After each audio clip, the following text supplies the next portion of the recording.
it was such. It always made you step up. Every week, every idea that they had, every little detail in terms of the angle always made you step up and always made you think. And Cabana always makes you work hard. But everything did build up to that ladder match that we had, which again, actually, like me and Cody had started, was about the tag team titles.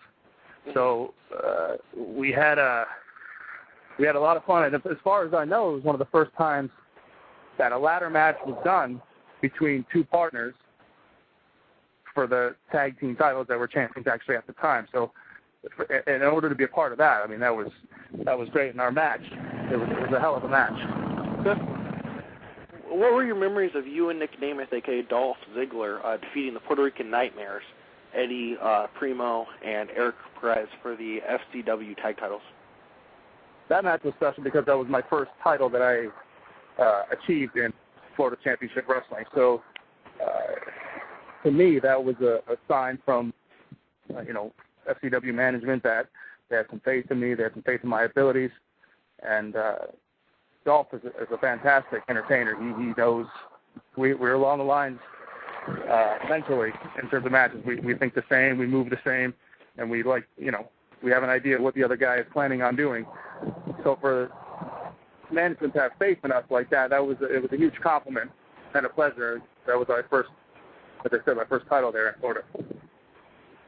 Definitely. Great. When you were brought up to the WWE roster, did you ever have the chance to meet Vince McMahon?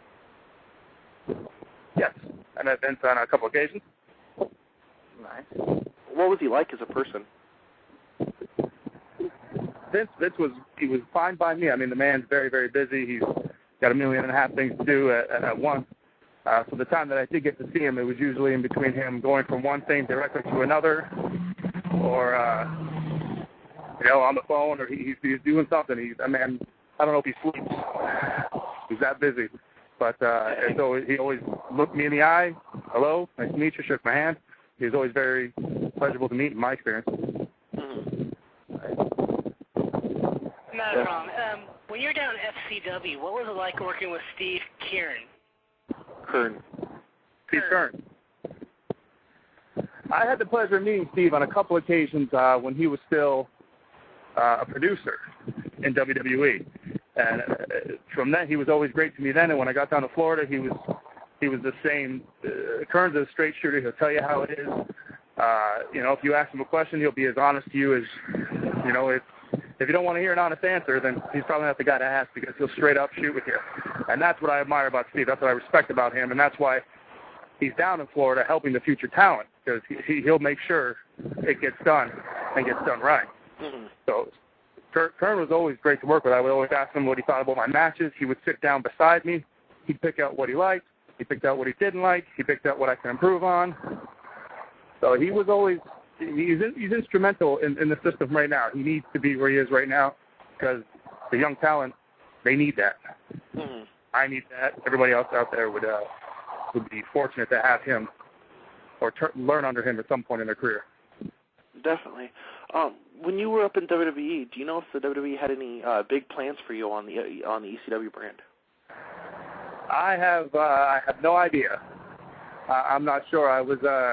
It happened kind of quickly in terms of the move up. They did a wave of talent that came in, the Talent Initiative, I believe it was called, and I was one of the, I think one of the first 2 or 3 to go up. But I had the opportunity. I was given the opportunity.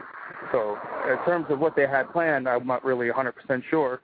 A lot of that went on behind closed doors or whatnot, but I was given the opportunity, and I did the best I could with that opportunity. Definitely, as you should have. Right. So what was the best advice given to you during your WWE run, or in your entire wrestling career for that matter?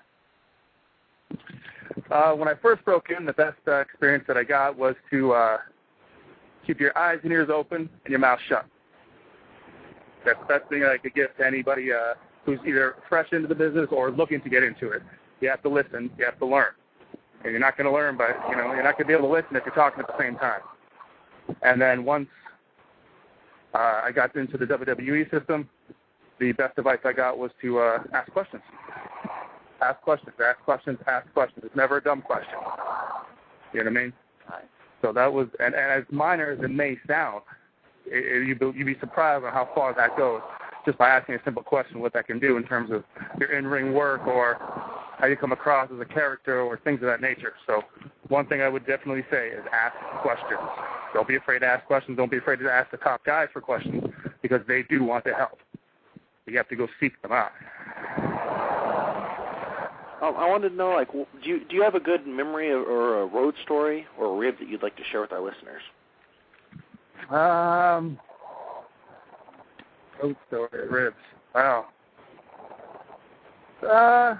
Probably none that could be shared openly. But I had a lot of good experiences in my time with WWE. I wasn't up on the road for a great deal of time.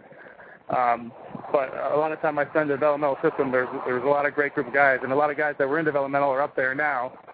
And we had a good little crew. We did have some fun, but probably nothing I can really put on the radio or on the internet at the moment.